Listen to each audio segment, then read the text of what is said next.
오늘은 예배 시작할 때 말씀드린 것처럼 종려주일입니다. 이제 고난주간이 오늘 종려주일 지나고 나면 내일 월요일부터 시작이 되는데요. 예수님께서 이 십자가의 사역을 감당하기 위해서 예루살렘으로 이제 입성하시던 그 날을 기념하면서 지키는 절기가 종려주일입니다.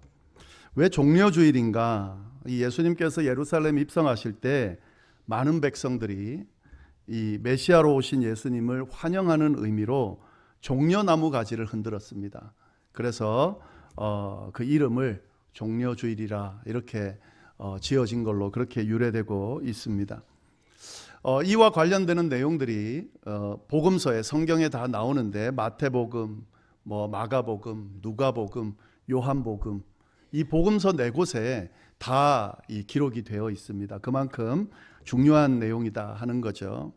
오늘은 그 복음서의 내용 중에 요한복음에 나오는 종려주일과 관련되는 예수님께서 예루살렘에 입성하는 그 내용이 있는 우리 본문을 요한복음을 통해서 좀 함께 나누도록 하겠습니다. 아주 간단하게 기록이 되어 있는데요. 우리가 방금 읽었지만 4절로 이렇게 기록이 되어 있습니다. 내용은 이렇습니다. 명절에 예수님께서 예루살렘으로 입성을 하는데 이 소문을 들은 많은 사람들이 예수님을 맞이했다 하는 거죠. 어떻게 맞이했냐? 종려나무 가지를 들고 와서 예수님을 맞이했다는 거죠. 종려나무 가지를 막 흔들면서 호산나 찬송하리로다 주의 이름으로 오시는 이 곧 이스라엘의 왕이여, 예수님을 이스라엘의 왕으로 그렇게 맞이하면서 그렇게 종려나무를 흔들더라 하는 거죠. 예수님은 이런 군중의 환호를 받으면서요 예루살렘으로 들어가셨습니다. 근데 그냥 들어가지 않고 걸어서 들어가지 않고 나귀를 타고 들어가시더라 하는 거죠. 근데 그 나귀가 어른 나귀도 아니고 어린 나귀를 타고 들어가더라 하는 거죠. 수많은 무리들이 왕으로 오신 예수님을 맞이하면서 종려나무 가지를 흔들고 있는데 예수님은 다자라지도 않은 어린 나귀를 타고 예루살렘에 입성하고 있다. 뭔가 좀 어색한 광경이 펼쳐지고 있죠.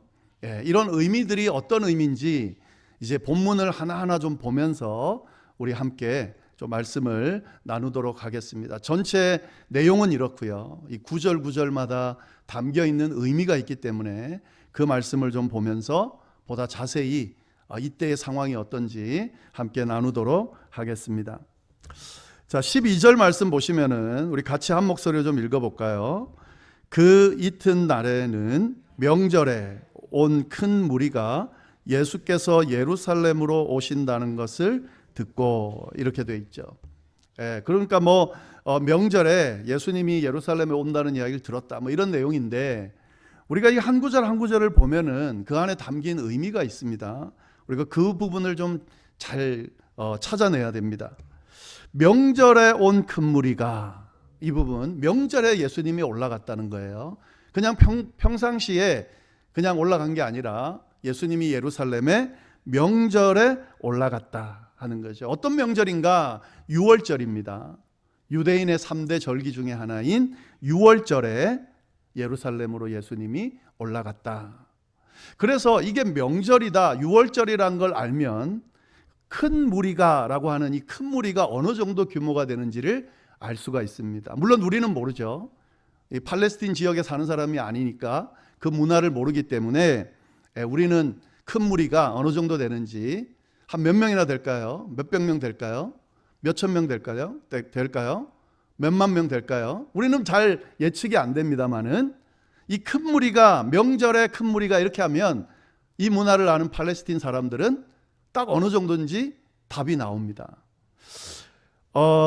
이 요세푸스라고 하는 역사학자가 있어요. 기독교 역사학자가 아니고 일반 역사학자인데 이 당시 팔레스틴 지역의 역사를 기록해 놓은 사람입니다. 웬만하면은 그 사람을 참고해 가지고 그 당시 어떤 역사가 있었는지를 알게 되는데요. 이 사람이 6월절에 일어난 일에 대해서 하나 역사적으로 기록해 놓은 내용이 있습니다. 그게 뭐냐면 6월절에 이제 예루살렘에 사람들이 모이면 뭐 할까요? 제사를 지내거든요. 그때 제사 지낼 때 희생 제물을 드립니다. 그때 양을 드리는데요. 뭐 다른 희생 제물도 많이 드리지만 양을 주로 드려요. 그때 양을 얼마나 희생했냐, 그러니까 양이 얼마나 예루살렘으로 들어왔냐 하는 기록을 해놨습니다. 얼마라고 돼 있냐면 이렇게 돼 있습니다.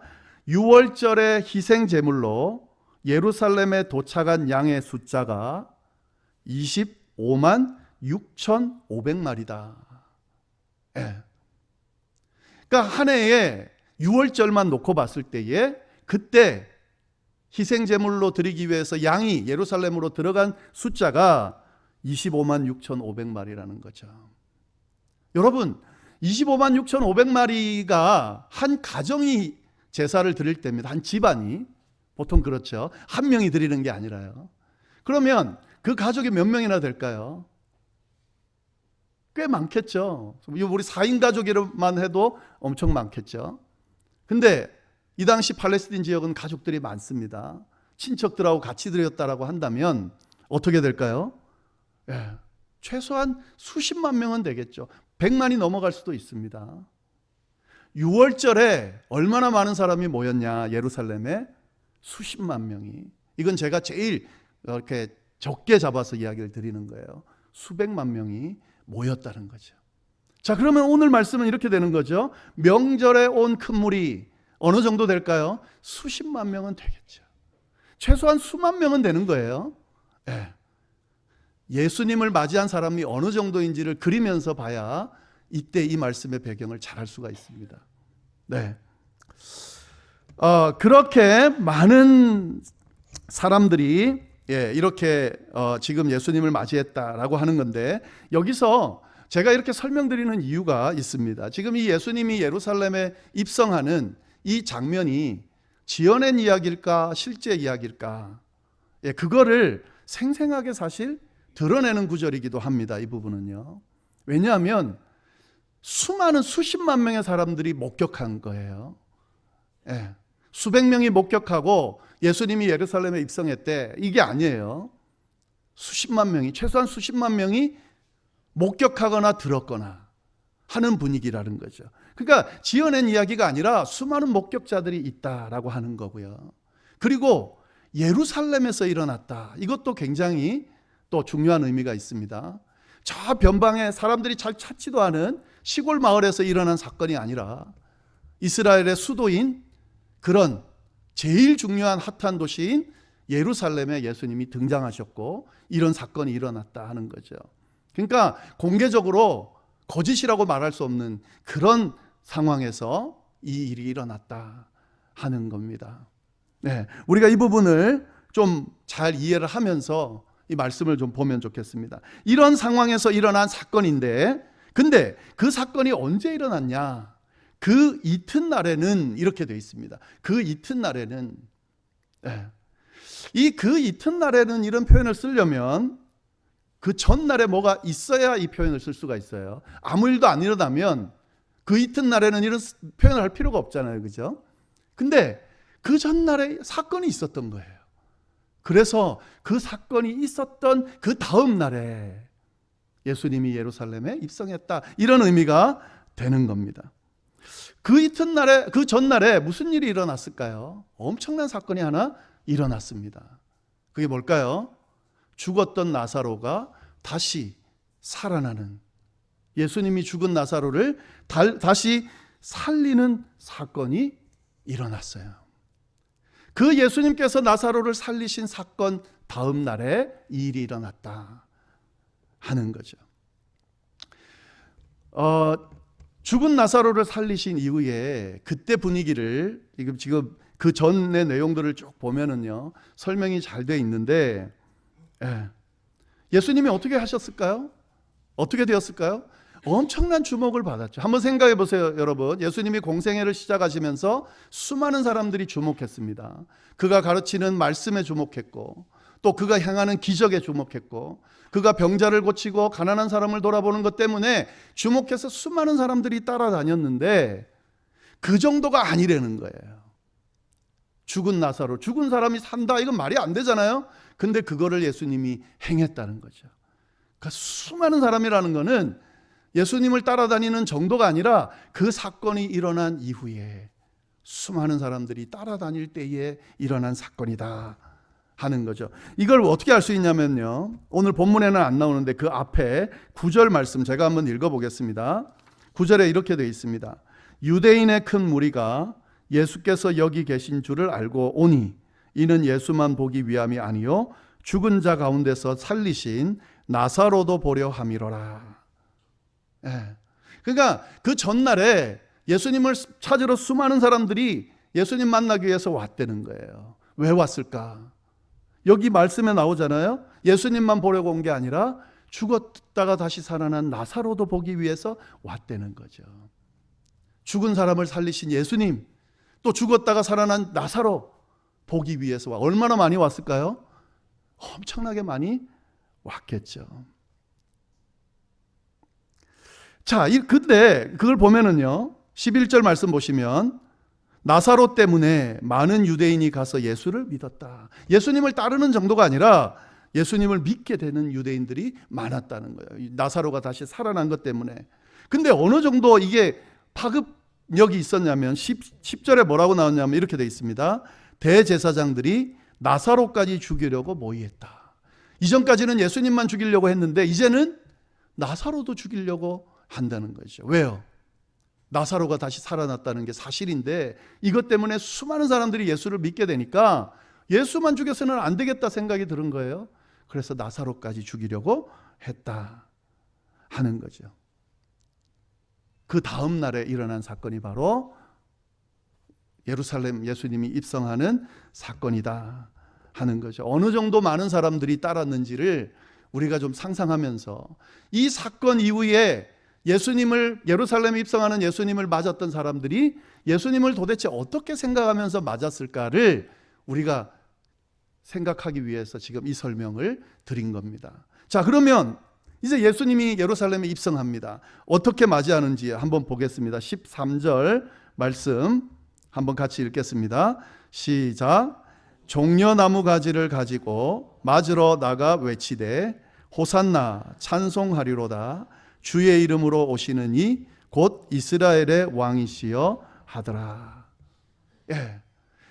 나사로를 살리시는 사건 이후에 예수님께서 예루살렘으로 입성할 때에 수많은 사람들이 예수님이 예루살렘에 온다는 소식을 듣고 몰려들었습니다. 그리고 모인 사람들이 예수님을 향해서 어떻게 맞이하냐면 종려나무를 가지고 맞으러 나갔다, 이렇게 돼 있습니다. 근데 여러분, 이 종려나무 가지를 가지고 나갔다, 우리는 그게 어떤 의미인지 딱 안 와닿지만 이 팔레스틴 지역의 이스라엘 사람들은 이게 어떤 의미인지를 다 알아요. 어떤 의미일까요? 아무 때나 종려나무 가지고 가서 흔드는 게 아닙니다. 언제 흔들까요? 이스라엘 군대가 전쟁에 나가서 승리하고 다시 돌아올 때, 승리하고 난 뒤에 돌아올 때, 왕이 앞장서고 많은 군사들이 다 해서 예루살렘으로 돌아올 때, 이 백성들이 종려나무 가지를 흔들면서 그 왕과 승리한 자들을 맞이했다는 거죠. 자, 그러면 이스라엘 백성들이 지금 예루살렘에 있는 예수님을 맞이하는 백성들이 종려나무 가지를 들고 나왔다는 건 뭘 의미하는 거예요? 예수님을 누구로 지금 생각하는 거예요? 이스라엘의 왕으로 생각한다는 거죠. 지금 어떤 왕으로 생각한다는 거예요? 승리의 왕으로 생각한다는 거예요. 지금 이스라엘 백성들이 예수님을 승리의 왕으로 생각하고 그리고 예수님을 맞이하고 있다는 겁니다. 근데 지금 요한복음에는 자세히 안 나오는데요, 마태복음이나 다른 본문에 보면 이런 내용이 있습니다. 마태복음 21장 8, 9절 보면 이렇게 돼 있어요. 무리의 대다수가 그들의 겉옷을 길에 펴고 다른 이들은 나뭇가지를 베어 길에 펴고 앞에서 가고 뒤에서 따르는 무리가 소리 높여 이르되. 길에다가 옷을 편다는 것도 마찬가지입니다. 왕을 맞이하는 행위입니다. 그러니까 이 사람들이 예수님을 이스라엘의 왕으로 생각하고 지금 맞이하고 있다는 거죠. 그들이 외치는 외침을 보면 알 수가 있습니다. 뭐라고 외쳤습니까? 호산나 찬송하리로다. 그리고 뭐라 그래요? 주의 이름으로 오시는 이 곧 이스라엘의 왕이시여 하더라. 예, 종려나무 가지를 흔들면서 길에 옷을 펴는 것만으로도 그를 왕으로 생각한다라고 우리가 생각할 수 있는데, 그들의 입술을 통해 직접 뭐라고 그러냐면 이스라엘의 왕이여, 이렇게 예수님을 맞이하고 있더라 하는 거죠. 근데 여기서 이스라엘의 왕만으로 맞이하는 게 아니라요, 호산나 이렇게 지금 외치면서 이야기하고 있습니다. 호산나는 무슨 말일까요? 나를 구원해 주십시오라는 의미입니다. 나를 구원해 주십시오. 자, 이 말을 두 개를 같이 접목해서 한번 보세요. 이스라엘의 왕이여, 나를 구원해 주십시오. 지금 이 백성들, 이 무리들이 예수님을 어떻게 생각하고 있다는 거예요? 이스라엘의 왕인데 선지자들을 통해 예언되었던 메시아라는 거죠. 우리를 구원할, 우리 민족을 구원할 왕으로 오셨다고 지금 생각하고 외치고 있는 거예요. 이 두 가지를 같이 보면 그런 의미를 알 수 있습니다. 그냥 그 당시 이스라엘의 왕 정도가 아니라 예언되어진 하나님이 약속한 메시아가 예수님이다, 예수님이 메시아다라고 생각을 하고 이스라엘의 왕이여라고 외치면서 나를 구해달라고 호산나 외치면서 지금 예수님을 맞이하고 있다는 거죠. 이 배경을 우리가 좀 잘 알면서 봐야 됩니다.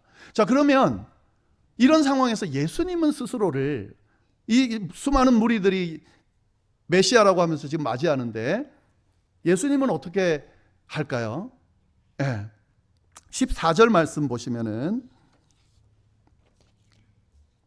우리 같이 읽겠습니다. 시작. 예수는 한 어린 나귀를 보고 타셨다. 예수님은 어떻게 하냐면 나귀를 타고 예루살렘으로 입성하고 있다 하는 거죠. 여러분, 이 나귀 타고 예루살렘에 입성한다, 이거를 우리가 좀 잘 봐야 되는데 보통은 예루살렘에 들어갈 때 걸어서 들어가죠. 나귀 타고 가는 경우가 많지 않습니다. 자, 그러면 나귀를 타고 예루살렘에 들어갔다. 그러면 언제 그럴까요?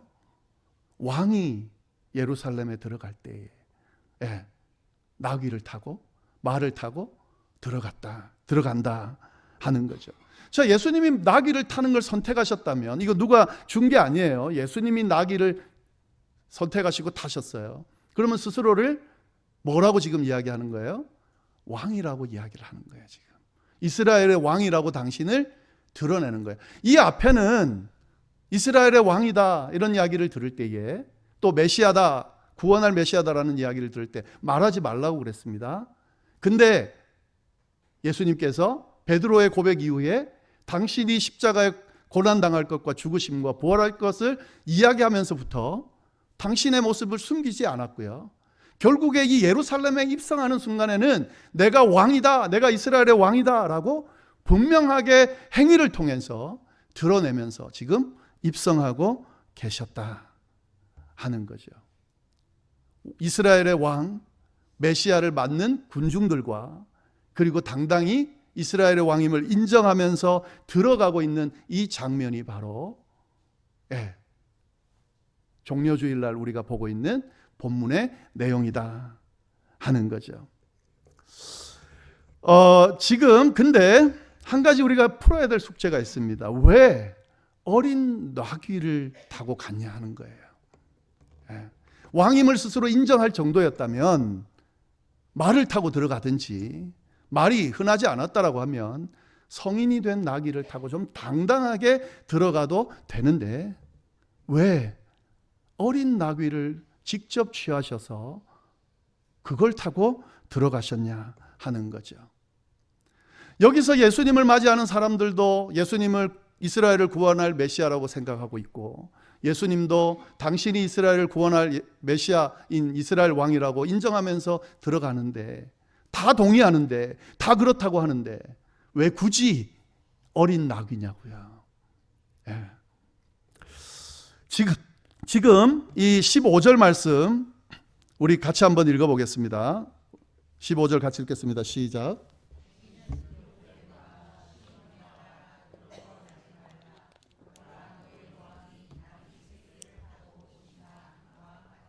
네, 예언된 말씀대로 지금 하고 있다는 거죠.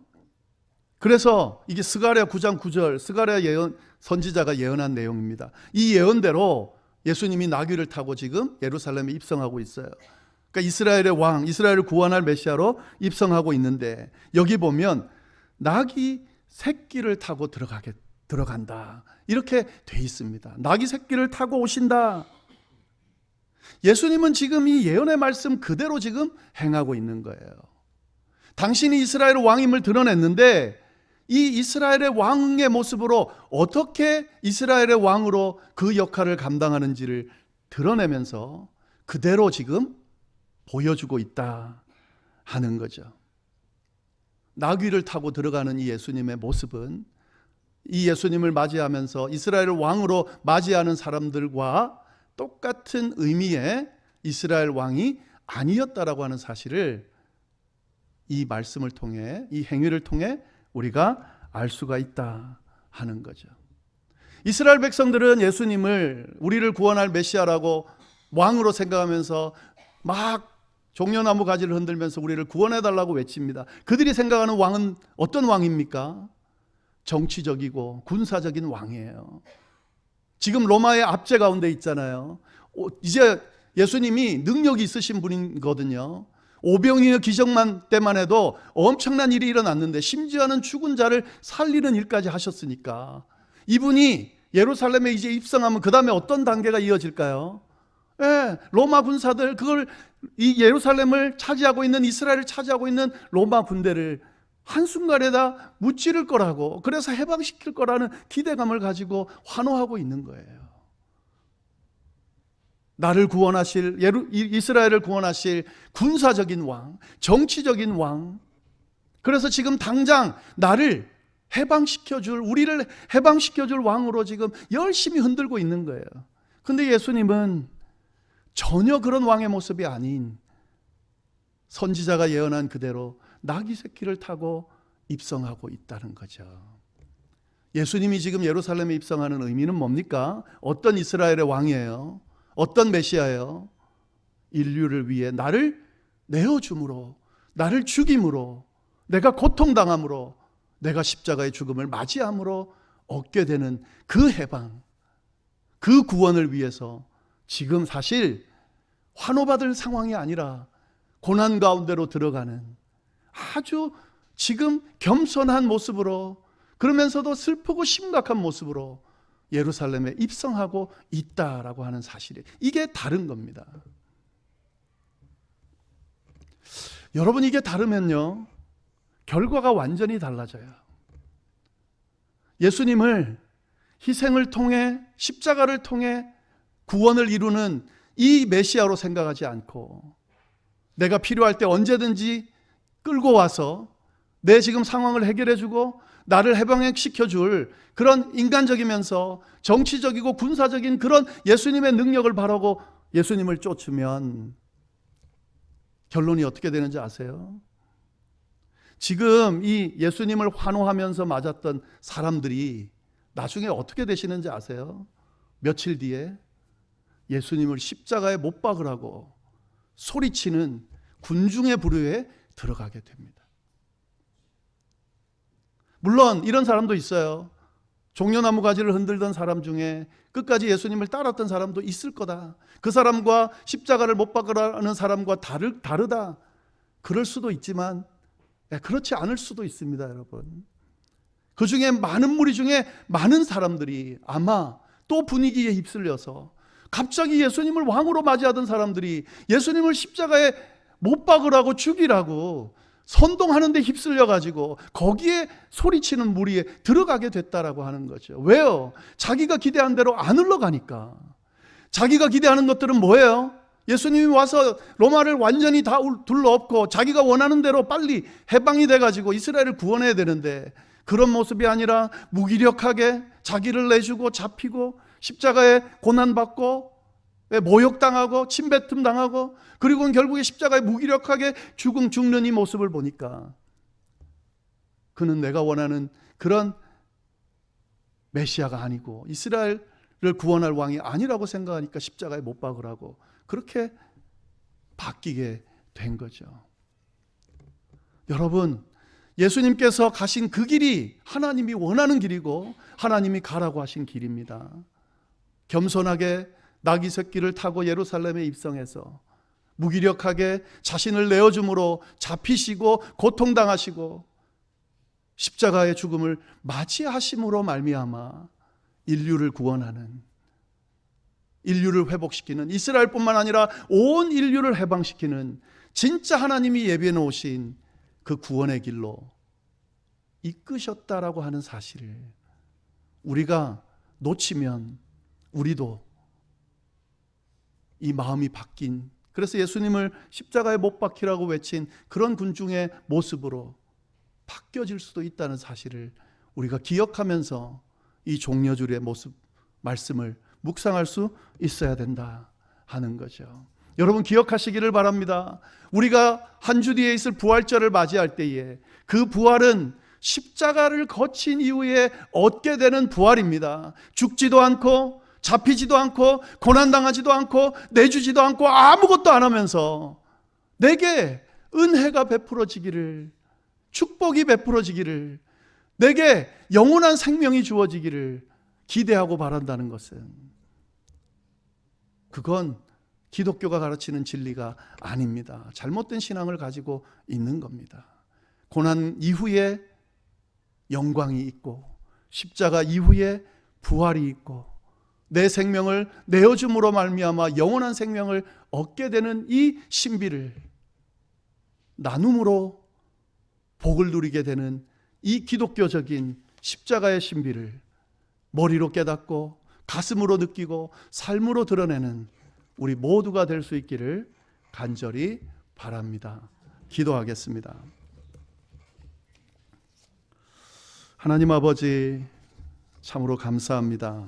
종려주일 저희가 하나님 앞에 예배드리면서 우리의 중심이 하나님 앞에 흔들리지 않고 하나님을 바라볼 수 있도록, 또 종려주일에 예배드리는 의미가 무엇인지를 다시 새길 수 있도록, 또 이 안에 담겨 있는 십자가의 그 의미, 나눔의 의미, 희생의 의미를 다시 한번 묵상할 수 있도록 인도해 주심에 감사합니다.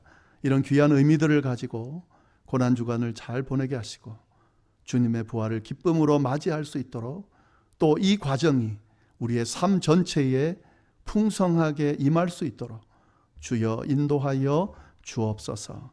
감사하며 우리를 구원하신 예수님의 이름으로 기도드립니다. 아멘.